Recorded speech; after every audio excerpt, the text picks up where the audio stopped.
kids, welcome back to my channel.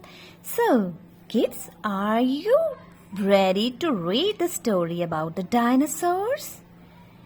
This is a story about Camarasaurus by Cressida, Cowell. This is a story of a TreeTop family who has built a time machine to go back in time to study the age of the dinosaurs. Here are some facts about the Camarasaurus. They lived in the late Jurassic period, approximately 150 million years ago, in what is now known as the USA. They were herbivorous with sharp nipping teeth. They had 5 toes on each foot and a square head. They lived in herbs and migrated to the mountains during the dry season, just like modern plant eaters such as wild beasts or caribou. So, let's start reading this story. Long, long ago, the sun shone down on the wide, wonderful world, and the volcanic swamps bubbled and steamed.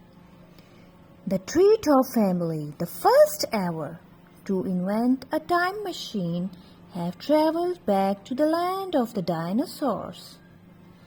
In this adventure, the time machine has gone back 150 million years to the late Jurassic period, and the twins are in what is now the USA. It was a sizzling day. The sun was shining brightly on the dry and dusty plains. Professor Penelope TreeTop was in the middle of an exciting experiment, so she was staying in the tree house while Professor Pablo TreeTop took the big twins, Alfie and Aisha, as the little twins Tulip and Ted, on an early morning expedition. They cycled happily for an hour or so until they found a large herd of dinosaurs lying fast asleep. Look at the picture. The dinosaurs are sleeping. I think these are the Camarasaurus dinosaurs, said Aisha, looking in her book. They got off their bikes and the twins stood next to the Camarasaurus. And Professor Pablo took photographs with his camera.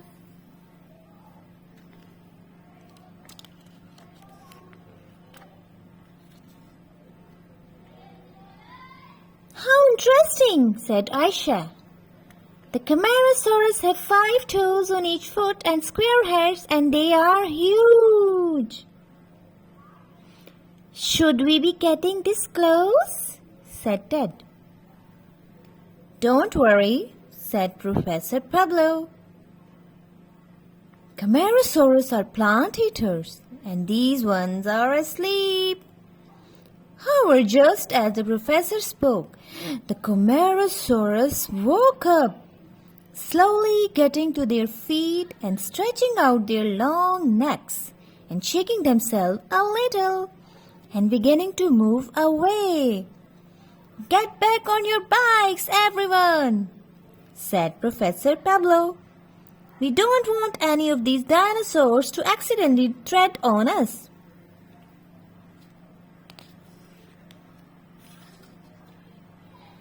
But before they could get back on their bikes, Tulip noticed a baby Camarasaurus who was still sleeping, and the herd was moving on without him.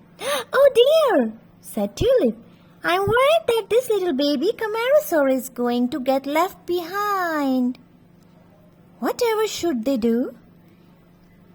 Alfie had a great idea. Ted, why don't you climb on the baby Camarasaurus and give it a tickle behind its neck? And we'll shout in its ear at the same time. So Ted climbed on the baby Camarasaurus and tickled it behind the neck. And the big twins, Tulip and Professor Pablo, stood by its head and shouted, Wake up, baby Camarasaurus!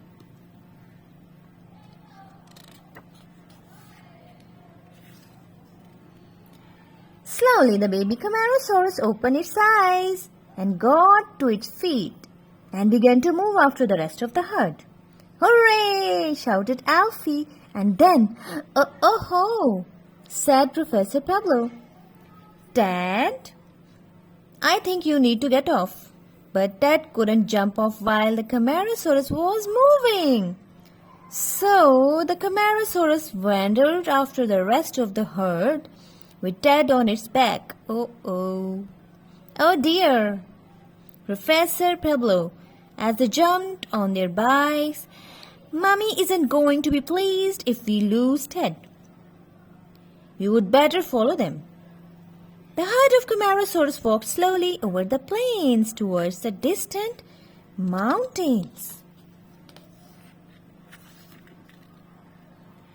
Making a loud noise, for they ate as they walked.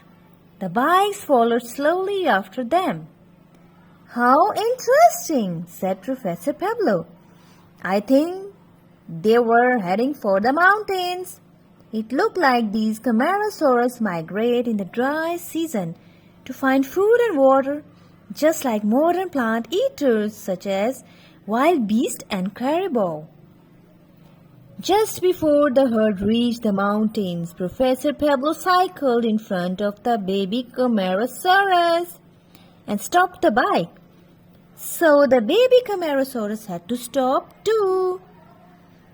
And when it stopped, Ted slid quickly down one of its back legs. And they all rode home. I rode on the back of Camarasaurus, said Ted. Very overexcited. And I got some great photographs of Ted on the Camarasaurus back, said Asha. Maybe don't mention that or show the photographs to Mummy until she's finished her experiment, said Professor Pablo. Nervously as he stopped in front of the tree house. We were quite right to rescue the baby Camarasaurus, but we don't want to worry Mummy when she's busy. Have you had a good day? Said Professor Pablo. Wonderful, thank you, said Professor Penelope. What have you found out about dinosaurs today? We met some Camarasaurus, and they were 3 times as tall as Daddy, said Asha. They make a lot of noise when they are eating, said Alfie. And they migrate in the dry season just like modern herbivores such as wild beasts and caribou, said Professor Pablo. You have found out a lot. What about you, Ted? Asked Professor Penelope. You can't jump off then. When they were moving, said Ted. Professor Penelope looked a little surprised. Nighttime long ago, in the time of the dinosaurs, the sky was sprinkled with stars. The hot plains were beginning to cool down in the dark night air. All the TreeTop family were fast asleep. Well, nearly all. Tulip was gently shouting in the Ted's ear and tickling his back, but Ted was so tired after his ride on the Camarasaurus, he didn't wake up. It's lucky you are not a baby Camarasaurus, Ted, or you could get left behind, said Tulip, and she fell asleep too. So they have a great adventure with Camarasaurus. Do you like the story, kids? Subscribe my channel for more stories like this. Okay, take care. Bye-bye.